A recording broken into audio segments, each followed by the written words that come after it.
Valente. And I'm Jessica Carlino. Hi, welcome to C7 News Show. Here is all the cool Wilmington news you want to know. We've been having a hot spell recently. Let's hope it cools down so we can concentrate. We're having our annual Memorial Day program on Friday, so we thought you'd like to hear an interview by Abraham Lincoln, the man who started it all. Memorial Day began when we started decorating the graves of the dead soldiers.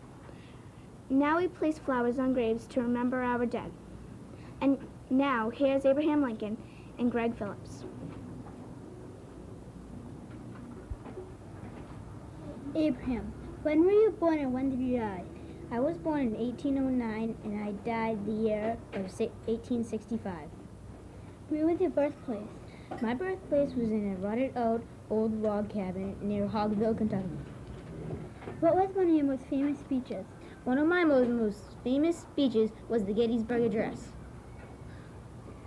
Who did you marry and when did you marry her? I married Mary Todd in 1842. It was a happy marriage, but she was a temperamental woman. Abraham, when you were a child, what did you do in your spare time?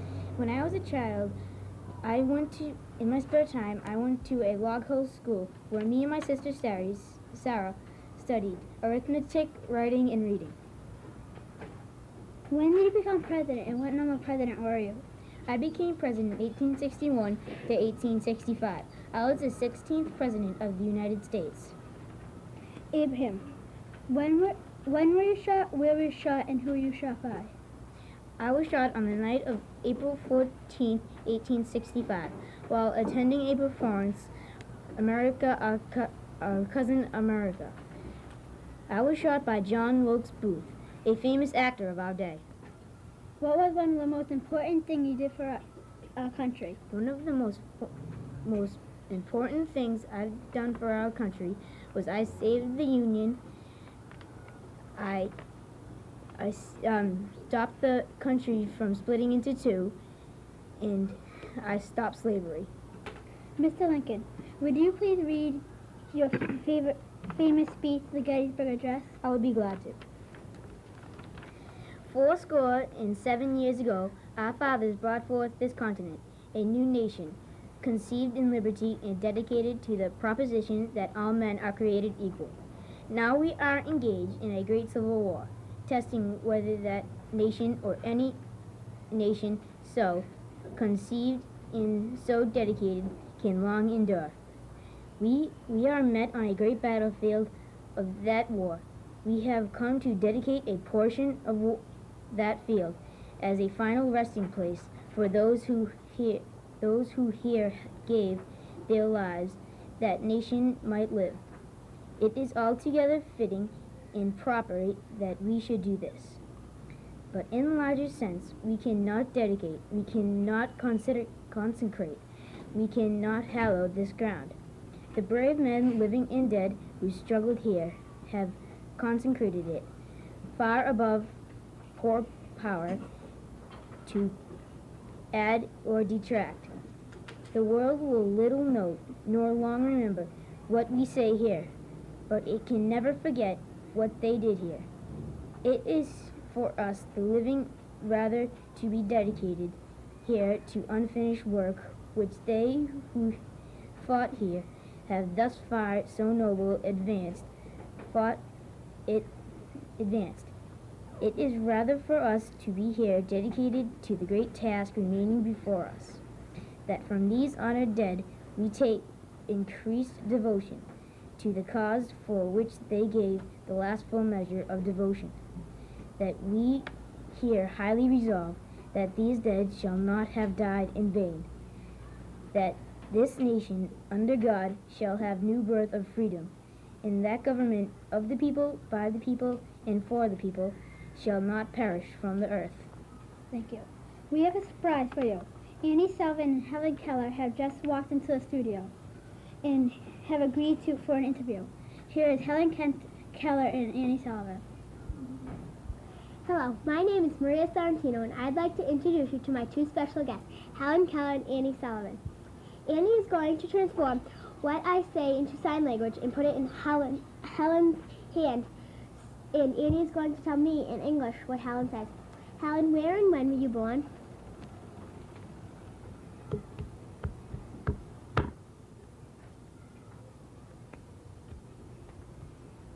Helen says she was born on June 27, 1880 in Tuscumbia, Alabama. Helen, were you always blind and deaf?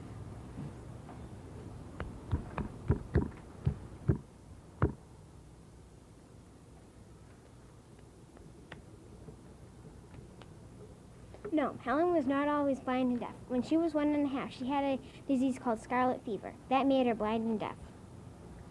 Helen, when did you learn to speak?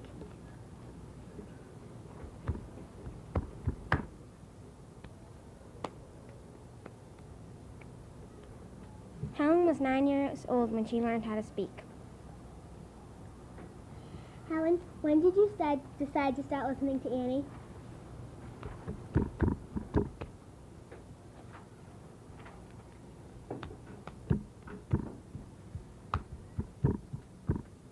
Helen decided to start listening to me when she wanted to see and learn everything she could. Helen, what was the first book you wrote?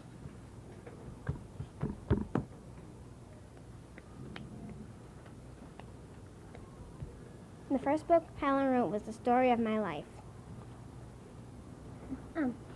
Helen, what was the first word you could speak?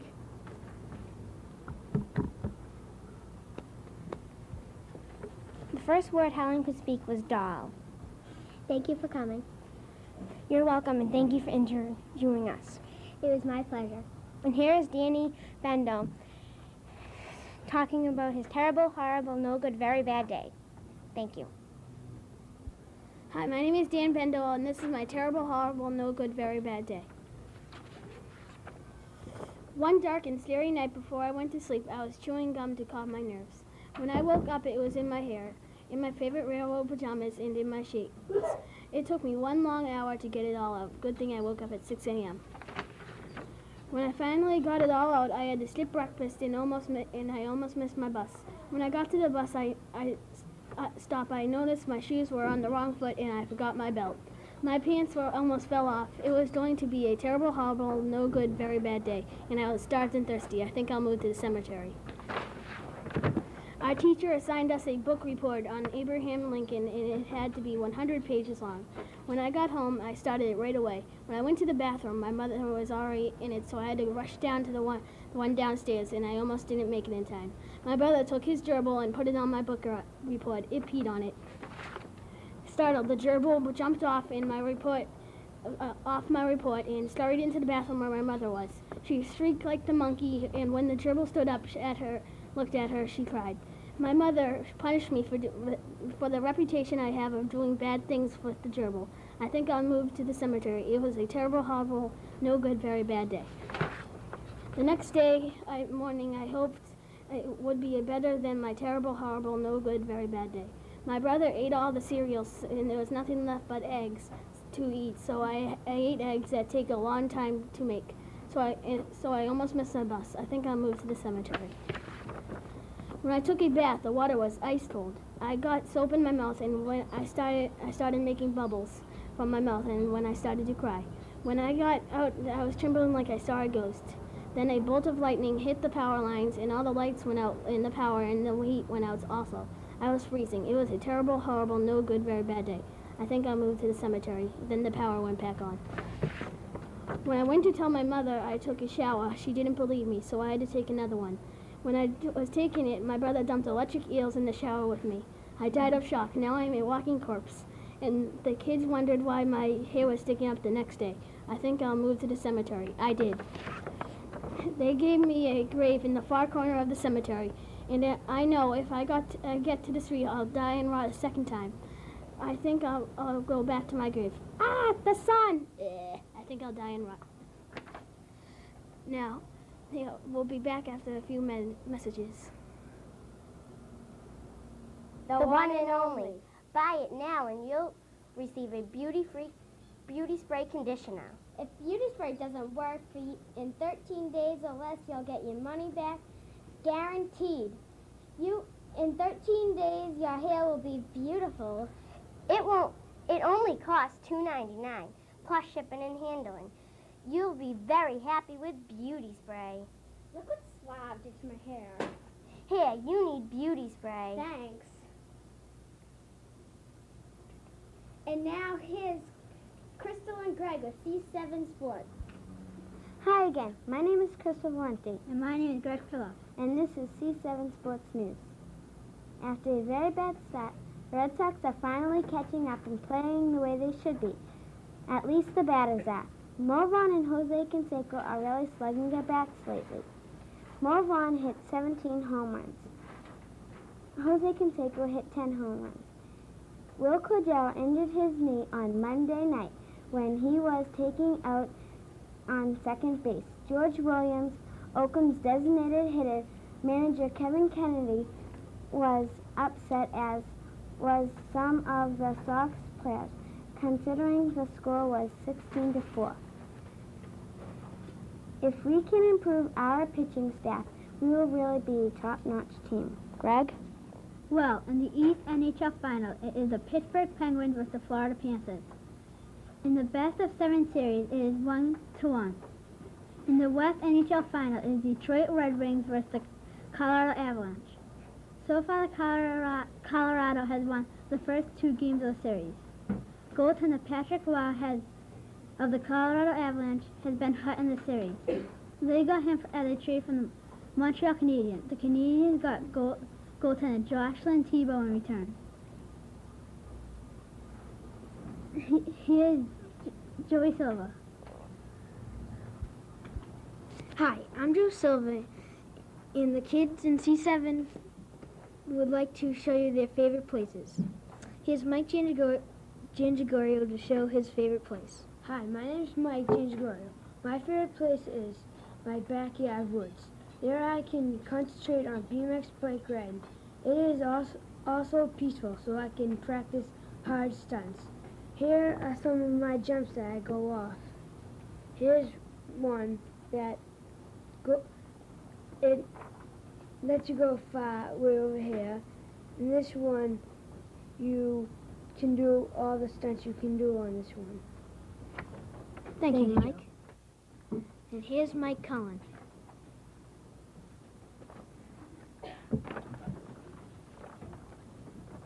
Hi, I'm Mike Cullen, and this is my favorite place. My favorite place is the beach because I like to play in the sand, and I like to go swimming, and sometimes I just like to get a tan, and that's it. Thank you, Joe. Thank you, Mike. And here's Dennis Robillard.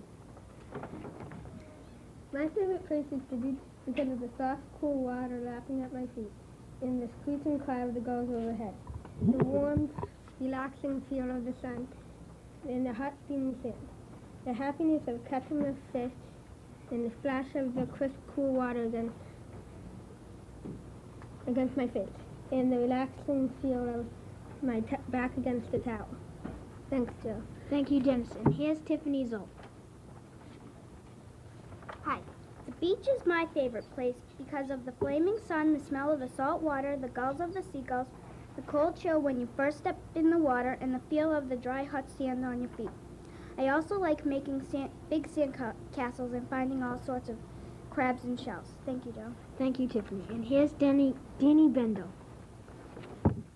Hi, my favorite place is the carnival because I like the terrifying screams of children, the eerie music of the haunted house, the laughs of the fun house, the scolding of the clown in the dunk booth, the clapping of the people watching the magic show, the lights on the Ferris wheel, and the glow of the moon. Here's some of my favorite rides: the Ferris wheel, the roller coaster, and the haunted house. Thank you, Joe. Thank you, Danny. And here's Elise Gambardella. My favorite place to go is Aruba. I like because of the blue, clear water, the snorkeling, sunny skies, the warm beaches, the warm weather, the beautiful sightseeing, the banana boats, the sailboats, the tropical beach, and the tropical birds. Thank you, Joe. Thank you, Elise. And here's Jessica Carlino. Hi, my favorite place to be is the pond in Cape Cod. My favorite place is the pond because the sparkling water, Huts off sand, sweating sun, whisper and willows of the trees, laughing children, and colorful fish, and sometimes beautiful sunsets at dawn. Thank you very much, Jim. Thank you, Jessica. And here's Paul Chisholm. My name is Paul Chisholm. My favorite place is the cockpit of an F-14 because it's a challenge to concentrate on more than 5 things at once. That's why I like an F-14. Thank you. And here's Tiffany Zolt with mosquito news. Hi, my name is Tiffany Zoll. I am going to give you some facts about mosquitoes and some ways to prevent them. Mosquitoes have 4 stages. The egg stage is first. The adult female lays eggs in standing water. The eggs will hatch in a day or 2 or maybe a few weeks. The next stage is the larva stage. The larva grows very quickly and turns into pupa. The pupa is the 3rd stage. The skin of the pupa splits open and out climbs an adult mosquito. This is the 4th stage. It might sound weird, but only female mosquitoes bite people. They stick their proboscis into your skin and releases their saliva into you to make your blood thinner, so they can drink it easier. You get some diseases from mosquitoes, such as yellow fever, dandy fever, and malaria, but it's unusual in this part of the country. Now I'm going to give you some ways to prevent mosquitoes. You can eliminate water that is in old tires, small pools, and pails and other containers. Turn buckets and containers upside down when you're done with them so they don't collect water. The Central Massachusetts Mosquito Control Project gave our class some baby mosquitoes for an experiment. We're watching the life cycle from baby to adult.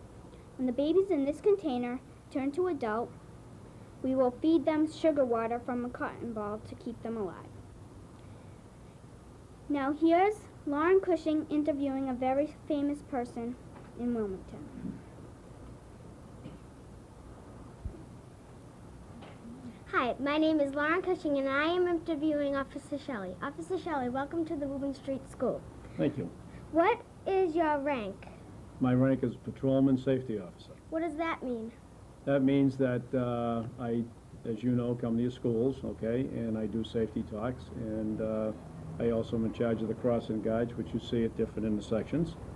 And another part of my job is the traffic lights. When something happens, I usually get a call and go out and investigate, you know, what's wrong with them. And the stop signs that we put up, I have a lot to do with that as far as people requesting different signage and like speed enforcement. Say, for instance, I'm working on a project right near your school right now here on High Street. From Middlesex Avenue, Route 62 at the traffic lights, up to the school here where it becomes Woburn Street. We're doing a traffic count, and we're going to install some new speed signs over there and to help the traffic department enforce those. I work for Lieutenant Spencer. He's my boss at the Swain School. And with me is 2 of the traffic boys work under me, Officer White and Officer Shagru. And another phase of my job is when there's people complain about, you know, brush. Now that the warm weather's coming and the brush is up, I have to go check that out. And right down here on Woburn Street again, we'll use this as an example that they're building a new development. So when people put in a new development, whether it's industry or a development near your homes, I go out with the town engineer and we view the different areas for sight distance. That's just a few things that we do, and then in the meantime, but the best part of my job is, and I probably will get that question later, is being in the schools with you kids and talking to you young people. How long did you work in Wilmington? I worked as a police officer 33 years now. Have you worked anyplace else? Yes, I used to work for Textron Defense System, which was Avco, and I worked there. I was in security there for about 10 years before I got on the police department. What is the training like to become a police officer? Well, back in when I became a police officer, it was what we had to study was what they called the Blue Book. And first of all, they made us a special police officer, and then you studied what they call a Blue Book, and you took a civil service exam, and then we went to the Cambridge Y, and we took our physical. Today, it's a lot different. The young police officers that we're getting on the job right now, they're hired by the town, and then they're sent to a police academy, which consists of, I think they're out there for 18 or 20 weeks. And they go every day, just like going to school. They have to report in the morning, and they have to have their hair cut a certain way. Their books have to be piled on the right-hand side of their desk. They have a drill instructor for phys ed or PT, they call it. And they have to pass different phases, otherwise they don't get the job. So when I got on the job, it was a little easier. We just took a civil service exam. We studied a blue book with law. You got probably a set of handcuffs, a badge, and a service revolver, and you were shown by the other fellows who were senior to you on the job around town. But today it's altogether different because it's more professional today, and most of our police officers today are college trained, and they have college degrees along with their school training. Do you have to go to college? You don't have to go to college, but if you want to benefit yourself and get more incentive and benefit yourself by going to college, just like you kids when you graduate. I hope that most of you are going to college. I didn't go to college. Not all of us did go to college. But the new police officer today is going to college, and it's better. He'll do a better job and be able to protect you better and take care of the citizens of Wilmington. What is the most serious crime you've ever been to? Again, back in my career, we had canine dogs. About, I want to say maybe 12, 15 years ago, we had 2 German Shepherds, and I had one of them. And, of course, we worked nights. We worked 7 at night to 3 in the morning because that's when crime really, the world changes or everything changes at 4 o'clock in the afternoon. It's a different world, we call it. 8 to 4 is one world, and then 4 to 12, when you kids get home and your parents get home, things change. And, of course, after 7 o'clock or 6 o'clock at night, businesses close down. And my job as a canine officer was to go and patrol all the industrial parks, the school areas, and then the other police officers were left for the community, like to go down to your streets or patrol up and down to make sure nobody steals your mother's car or your bicycle or something. But my job was the industrial parks. So one evening, down on the other side of Woburn Street, which is down by Avco Textron, it's just for an instance, and I've been in a few buildings with my dogs, somebody broke into a business down there, and I got called down there. And I went in with my dog and did a search of the building, and I found the man that broke into it. He was in the office. He had stolen some money, and the dog searched him out, and we made the arrest, and the other officers came in and handcuffed him, and we took him out. What is the best part of your job? Being with you people, going to all the schools and working with the kids. It gives, and also Officer Bruce and Officer White, I have to give them a plug here today too. It's real gratifying to come in and work with the kids because as the years go on, I come upon you kids as you get older, and it's, gee, hi, Mr. Shell, I remember when I had you in the Woburn Street School. I remember when you got on a bus one day, and it's a lot of fun working with you people and trying to, bring our side of the job to you, and hopefully that someday boys and girls now included will be a police officer, man or woman. What made you become a police officer? Probably when I was in Scouts. A lot of years back, I was a Cub Scout and a Boy Scout, and working in the community and doing community things. And I lived near the police station, and I got to know the chief at that time was Paul Lynch. He knew my mom and dad because I was born and brought up naturally in Wilmington, as most of you know, and they knew him. And I just happened to go by the police station every day. So when I was in high school, I got a little older. He'd call me in one day, and he said, what are your thoughts after you graduate school? You're going to go to college? And at the time, back in 1958, I didn't go to college, but I was really interested in being a police officer. So when I became of age, when I was 21, he gave me the opportunity to be a special officer, and then I studied, and I got on the police department at a very young age. And I always, like I said, prior to that, when I was in Scouts, I really wanted to become a police officer. I enjoy it, and I enjoy working with everybody. What is the funniest thing that has ever happened to you on the job? Well, you have a lot of funny things in our career that you do, and funny things that you see. But I think probably one night we had some cows get out, and it was only two way back when I was a young police officer in my early days. We had to kind of round them up, so it was kind of a joke thing, They give you the funny laugh over the radio and stuff. But that was, and then we ran, and as you can attest, your principal here rides a horse. We were always rounding up horses, it seemed. It was the same way. So those are some of the funny things that we do. We had some chickens one day that got out from a pen, and they were out down on Lowell Street. And but that's part of our job. Sometimes it's funny, sometimes it's serious, and most of the time it's enjoyable. How does it feel to be a new grandfather? It's great. The baby was 9 pounds 12 ounces, and my daughter Kathleen gave birth last Wednesday.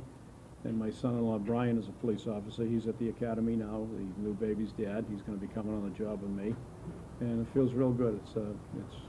It's like we got starting a new family. What clues do you look for at a crime scene? Being not a detective, but being a police officer, how it works is if there's a crime scene, if something happens and they send a cruiser, for instance, say that your mom and dad come home this afternoon and they find their house broken into. We hope not. But say they do, okay, and it happens occasionally. What happens is the police officer in uniform, I'm a uniformed police officer. I go to the house where the break is, we call it a break-in and entering, okay? And when I show up, I either greeted by your mom or your dad or your neighbor or the alarm went off, and I find a break in a house. Now this is the uniform branch of the police department. We initially hold the area and stay away from anything. We find out it is a break. We call back to the station and they call the criminal bureau, which Lieutenant Spencer's in charge of the criminal bureau and the detectives, okay? And we do the report up until the time the detective gets to that crime scene, whether it's they've broken and taken your TV or whether they just jimmied the door and nobody's get in, and we kind of hold the area, make sure nobody walks around, make sure nobody touches the doors or the windows if they're broken, in case their fingerprints are on them. Then a detective comes down and he takes over the search and he takes over the scene, and we write a report up until that part, and then it's turned over to the criminal bureau. Do you think the police TV shows are any good? Yes, there are some shows that we even watch that they do a good job on. And some of those shows, that's actually what happens. Of course, we live in a great little community like Wilmington, but if you're out in California, or even if you're on the other side of Woburn, it's a little different. Those police officers over there, not that we don't have enough to handle here, but being a city and being as big as they are, they're going constantly. And some of the events that you see on TV are actual things that have happened in California or Florida or Boston even, or, you know, like I said, LA. And those are really the events that happen. We don't have that here because we're a community. We're a small community. We have accidents. We have house breaks. We have other type of investigations. We have, you know, summer's coming up. We'll have calls to the lake. But most of our police work out here in Wilmington, being a community, is accident investigation, you know, house breaks, stolen cars, a lot of stuff around the industrial park, suspicious cars that we have to investigate. But those TV shows that you watch when you go home or at night, some of those are really actually happen out in LA, and like you see when they blew up that building and different stories like that you see. That's mostly factual stuff that happens, and they are good. And to see what happens on the other side of the world, just not, you know, Wilmington every day that we're coming and going to school. We're very fortunate to have the busing and so forth, and we don't have the heavy-duty crime that they have out there. Thank you, Officer Shelley. You're welcome.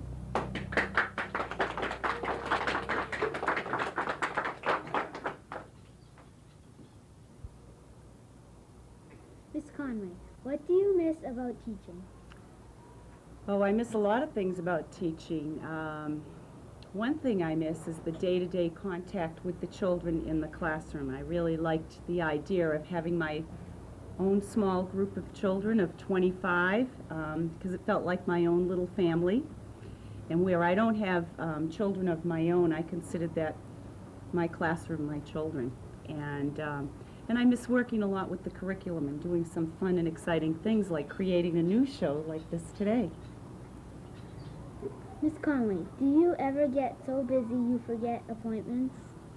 Well, yes, Michael. I had an appointment with you last week, didn't I, for the last week's TV show, and Absolutely. Sometimes my office gets so hectic that I forget my appointments, and certainly I know that you accepted my apology. I did get down on my hands and knees to Michael and said, please forgive me, but sometimes those things happen. If you had all the money in the world for the school, what would you do to change the Woburn Street School? Well, I think one thing I would do, I would spend a lot of my money on technology and putting more computers into this school. You know how hard that we've worked to get the computers here, and how hard your parents have worked in fundraising and getting more computers in the school. So I think that's one thing I would invest all of my money in. Second thing, I would like to do a little landscaping out in front of the school. That's something that I love to do, plant flowers and shrubs, and I would love to spend a lot of money and have all of the children at the school help out to do that. And maybe give you $10 or $20 too. Miss Conley, do you have any exciting changes for next year? Well, some of the changes I think that we'll be doing next year is doing two different things, and both have to do with technology. We have a real exciting project coming into Wilmington next year called Environet. And I'm actually going to school this summer at Simmons College to learn all about this Environet. And it's something that you boys and girls, since you'll be moving up into the 5th grade next year, will be working on. And it's being on the internet, and it's gathering research that could have to do with birds, it has to do with whales, it has to do with bats, and lots of exciting things like that. But I'm just learning about this project, so that's one new exciting thing we have planned for you 5th graders when you start there next year. And another thing, once again, I'm hoping that this summer I get an opportunity to buy some more computers so that we'll have more of those in the classroom. So I'm looking forward to that next year. What was school like when you went to school? Oh, I loved school when I went to school, and I went to a city school in Cambridge called the Russell School, and it was a K-8 school, and they had the desks and chairs actually screwed into the floor, so you wouldn't be able to move around, and they had inkwells that we always got in trouble with because the boys were always sticking their fingers in the inkwell and spraying ink at the girls. So that was one of the fun things, and I often got in trouble too because I would stick my finger and throw it right back at them. So I would get myself in trouble. But school was pretty similar. We had textbooks and we worked very hard on certain projects. And I really loved school as a child, and that's probably one of the reasons why I went into teaching. What do you enjoy doing in your spare time? Well, I talked about one thing about gardening. I love to garden, but I know most of you know that I love to ride horses, and I was very lucky to own my own horse up until a couple of months ago, and he did get very sick. And we had to find a special pasture for him. So what I do now, I train other horses that are coming off the racetrack, and we train them to be jumpers, what we call hunter jumpers. And it can be very dangerous sometimes. I think sometimes you see me with some big bruises on my arms and my legs because sometimes we get thrown off. I get thrown off. And, but it's something that I love to do. We heard that you recently went to England. What was it like, and what was the best part of your trip? Well, I had an opportunity to go to Holmfirth, England, with the Strings Attached group from Wilmington, and we absolutely had a wonderful time. And the thing I liked about it best was we got a chance to spend time with other families that lived in the northern part of England, and that was my first time visiting England. And we got a chance to learn about their culture and learn about the foods that they eat. We had a special dance that one night. It was called a Ceilidh dance, and I'm wondering what this dance could be, and they're not like our dances. What it was like going to a big old-fashioned square dance party, and we had parents and grandparents and children, and we absolutely had a wonderful time. And the other thing I liked about it was learning once again about the different cultures, about how people live in another world. And what happened one day, one of the parents invited me to tea. And they said, "Oh, Kate, you must come to tea this evening." And I thought when I went to tea, I was going to have some tea. But you know what going to tea means? They're inviting you to dinner. So I was really surprised when I showed up and they had the table all set and we sat down to a lovely, lovely dinner. So I enjoyed that. Do you ever miss appointments? Do I miss appointments?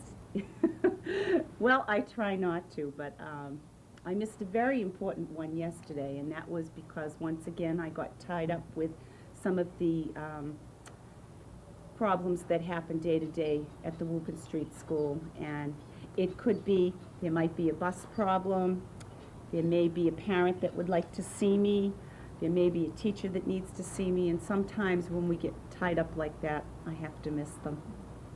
I hope not too often, though. Thank you. Now let's take a break and have a commercial. Thank you, Micah. Excellent job. Hi, I'm Shane Gaffney, And I'm Danny Sherbilia. and we're advertising for Books Times 12. We have every book you could want. And if we don't have the book you want, we will order for a lower price. We have Chilling Goosebumps, The Boxcar Children, and many, many more. Not- Can I buy a book? Sure. Which one would you like? Can I have this one? Sure. That'll be 25 cents. Thank you.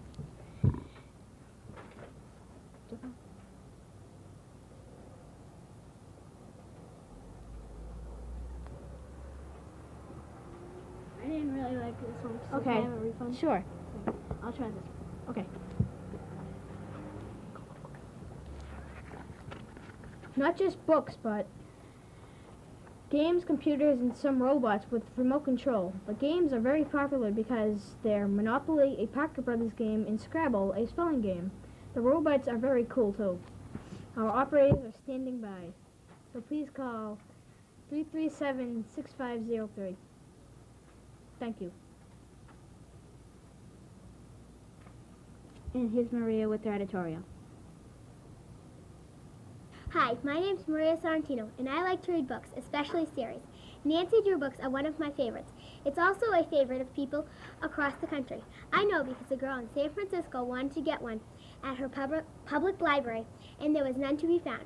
She asked the librarian why, and she said they aren't good literature and shouldn't be read. I don't think that's fair because Nancy Drew is something that kids should read because she saves people and does many good things.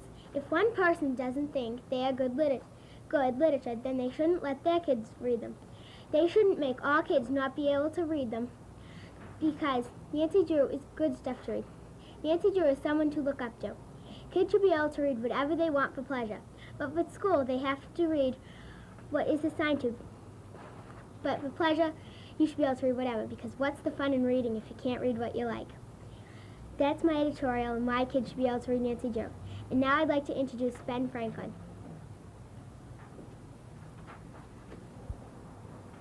Hi, I'm Michael Cullen here with Ben Franklin. Ben, we know you have been dead for a long time. What does it feel like to be back from the dead? Well, Mike, it's not always cracked up to be. Ben, we would like to ask you some questions about your life. Ben, when and where were you born? Mike, let me think. It was so long ago. Oh yeah, I was born in Boston, Massachusetts, January 17, 1706. How did you feel when you flew the kite with the string and key? Trust me, it wasn't one of the smart things I did. My hair stood up for 3 days. What did it feel like asking the French government to help America? The French government can be a little conniving. It was tough. Did you like your trip to England? Yes, but it was not a pleasure trip. It was so our country wouldn't have to pay taxes for English stuff. How did you invent your swimming machine? I took 2 boards, a foot long and 6 inches wide, and put a hole in the middle. How old were you when you made the swimming machine? I was 12 years old when I invented it. When did you die? I died in 1790 at the age of 84. Mike, how'd you like my new hairdo? It's great. I decided to modernize. Thank you, Ben. Thanks, Mike. And now, here's the first grade news. Hi, my name is Lauren Cushing. And I'm Lauren Mallon. And we are interviewing Kevin Kavanaugh from B7. And Eileen Wolford from B5. Lauren? Thank you, Lauren. I asked Kevin what was the best thing in first grade. He said they had a Peter Rabbit play and Kevin was the narrator. Kevin went on a field trip and he saw Goldilocks and the Three Bears. Kevin said he'd miss Mrs. Jervis and the aquarium. But Kevin's favorite subject in math is math because it's easy and fun. Kevin likes Mrs. Jervis because she's nice and funny. Lauren? Thank you, Lauren. I asked Eileen what was the best thing in first grade. She said gym because it was fun and exciting. I asked Eileen what was the hardest thing in first grade. She said spelling because it is hard to memorize the words.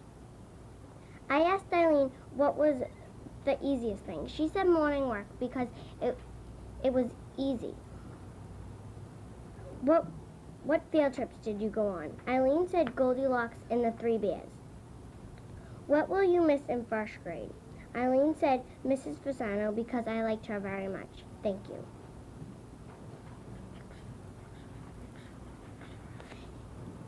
And here's David Paris with interviewing 10 and 20. Hi, I'm David Paris doing a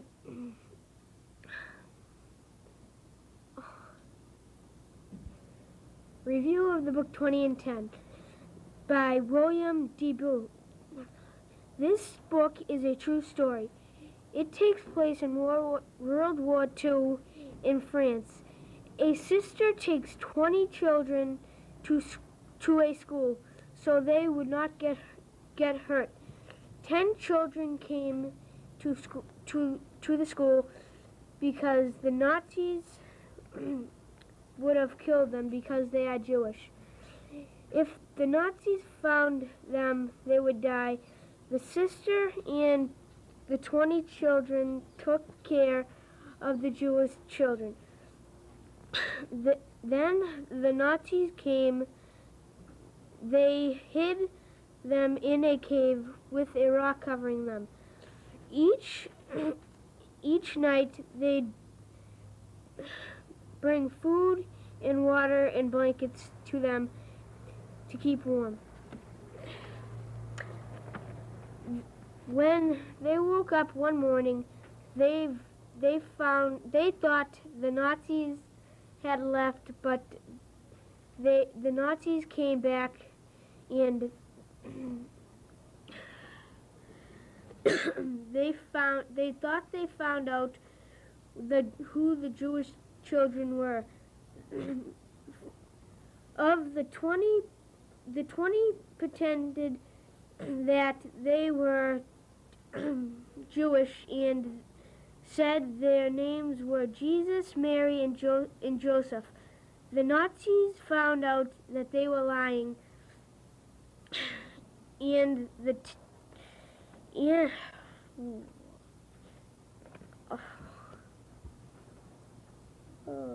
Nazis found out that they were lying. When the sister came back, they got very mad, and the Nazis left. The 10 children were safe. They could play outside again, but they still had to live in the cave until the war was over. It was very exciting and great. It was a good book. Now here's Dennis Robillard interviewing George Washington Carver. Thank you. Here we have an interview with a famous inventor, George Washington Carver. When were you born and when did you die? I was born in 1864 and I died in 1943. How many uses did you find for the peanut plant? I'm happy to tell you that I found over 300 uses for the peanut plant. When did growing peanut become popular? Peanuts became popular when the boll weevil ate the cotton planted in the southern states, and there was nothing else to grow. What are the most interesting uses for the peanut plant? I thought that milk substances, face powder, soap, and printer's ink were interesting. Why did you create a moving school? I created a moving school for black kids because they could not get into any schools and they needed an education. Was it easy growing up? No, it was not easy growing up because I was born into slavery and my father was killed and my mother was kidnapped. And here we have a couple of these peanuts right here. And From peanuts we get peanut butter. thank you.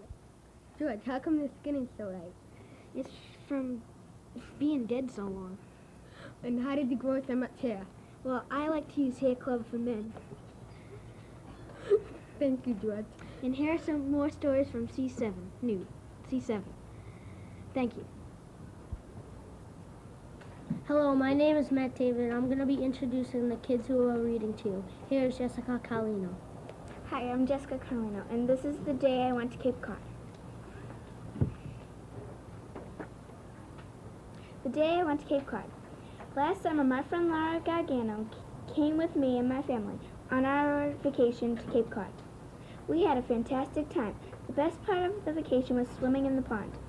Laura and I swim like fish, but my sister Sarah swam like a sea elephant because she was so slow. We did all sorts of things for fun. We liked looking for frogs under the lily pads, and we walked to the store and to the church also. Sometimes it was so hot out, we was sweating and panting like dogs.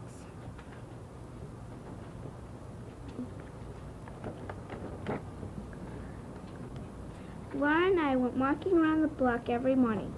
Then after lunch, we went fishing, and Sarah caught the three big bass.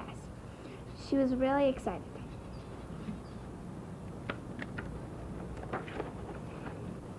That night, we went home and there was a big thunderstorm. We were all scared, and my baby sister, Patricia Ann, cried. She cried so much that there was a big flood and that we almost drowned in our tears.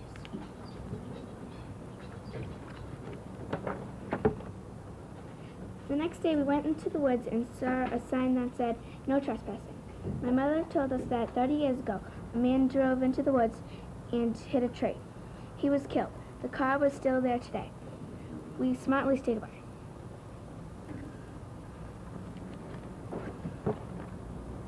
The next day, it was time to go, so we left.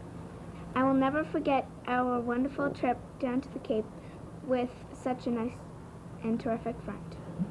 Thank you, Jessica. Thank you, Dave. Matt. And here's Dennis Robillard. I'm going to read my story called The $10 Million Myth. On a normal, everyday Saturday in February, I received a letter that said Dennis Robillard is our next $10 million winner. I jumped higher than a bird can fly. I was so sure that I didn't even open the envelope. I raced faster than a bullet to my friend's house to tell him the excellent news.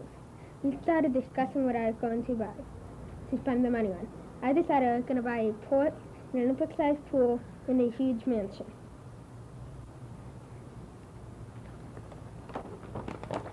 After, I went home and started rubbing the news into my brother's faces.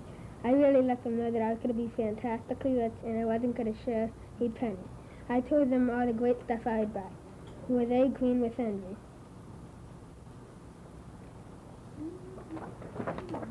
The next morning, I started acting like my parents and my brother. I ordered them to get me this and that. They just smiled and thought I was crazy. I got my mom to take me to the mall so I could decide on what big screen TV I was going to buy. I never said a word about the money because I was afraid that they would take it away from me. Later that day, I finally opened the envelope. When I read it, I screamed like a banshee.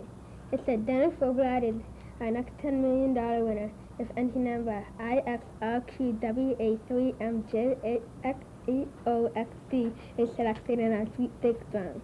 My head drooped like a wet noodle for the rest of the day.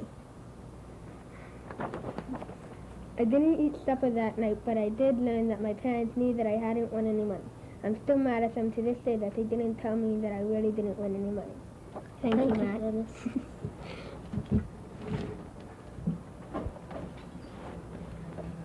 Hi, I'm Sheila Patterson with the story I Drove a Car. One day when I was 2 years old, I had to go with my parents to my dad's job to pick up his paycheck. When they got out of the car, they foolishly left the keys in the car.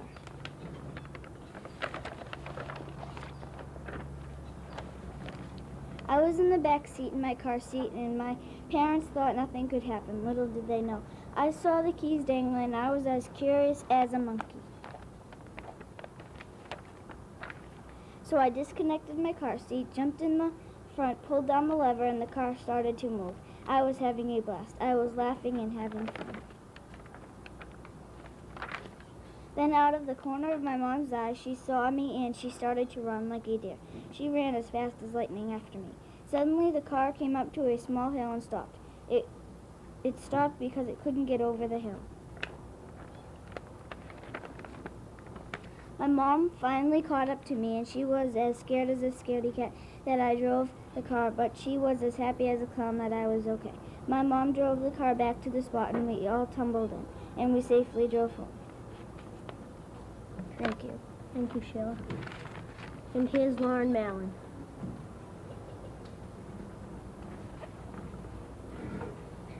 Big Bug Billy. This is a picture of Big Bug Billy. He uses his sharp orange beak for protection. He eats trees and bugs. He has lots of legs. His back has a special potion that makes people bug sick if it touches you. He lives in the land of bugs, so he never runs out of food. 4 people were on a trip and crashed into the land of bugs. They screamed when they saw Big Bug Billy. His colors are like the colors in a rainbow. He weighs 100 pounds, but he does not eat. He is not too fat for his height. Lauren Mound. Thank you. Thank you, Lauren. And here's Crystal Valenti. A Girl from Italy by Crystal Valenti. Hello, my name is Lucy. I am from Italy. I was here before I came to the United States of America. My dad could not make enough money, and we lost our house, so we decided to move to the United States of America. We came with my mom and my dad and my sister.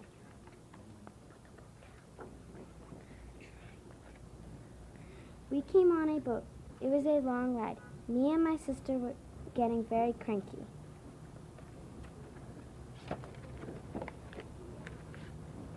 I arrived in America on Monday the 10th, 1983. I was very happy in my new house.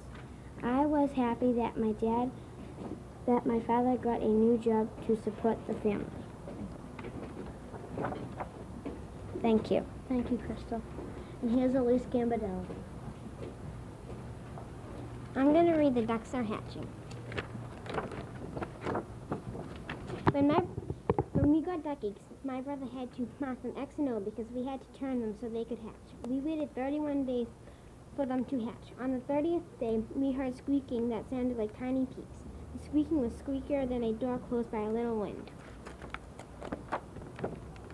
In the middle of the night, 2 ducks hatched. We named them Daisy and Sunny. That day, one more duck hatched. We named that one Rosie. When it was time to take Sunny and Daisy out, my brother had to wear gloves. Later that day, we took Rosie out of the incubator. That night, 2 more ducks hatched. We named them Ginger and Oreo. The next day, no ducks hatched. I got to put Oreo in her cage. Finally, the next day, a duck hatched. We named her Crumb. Then all the ducks were in their cage in the garage. One day, my brother and I took them outside. When we say quack, the ducks would follow us. The next day, my brother ran out to me and said Daisy died. Of course, I had to get her out of their area instead of my brother. The duck was stiffer than a board. Bye-bye, Daisy. Then we finally figured out how she died. She ate fertilizer. 2 weeks later, another duck hatched. It couldn't walk. It was like a baby colt trying to walk. My mother gave them to the vet to get it put to sleep. 8 weeks later, my mom gave all the ducks to her friend. I was so sad I cried. We'll be right back after these messages. Thank you, Elise. Thank you, Matt. Hi, we have one of the best kids authors in the world, R.L. Stein.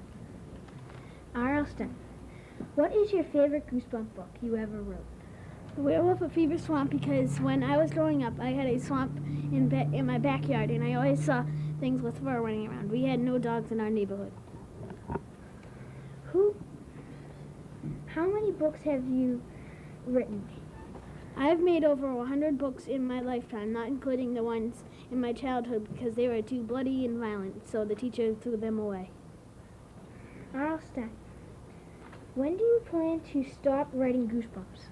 I planned to write Goosebumps for a short time, but when they gave me my fame and fortune, I planned to write them until I die. That goes for all my series. Where do you get your ideas for books?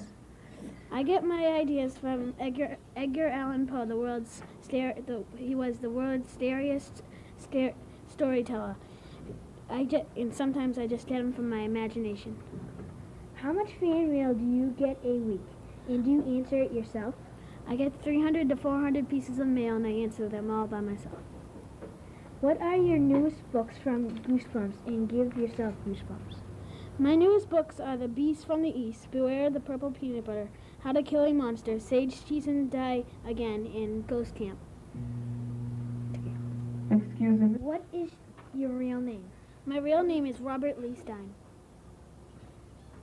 What are your hobbies besides writing books? I play with my kids answer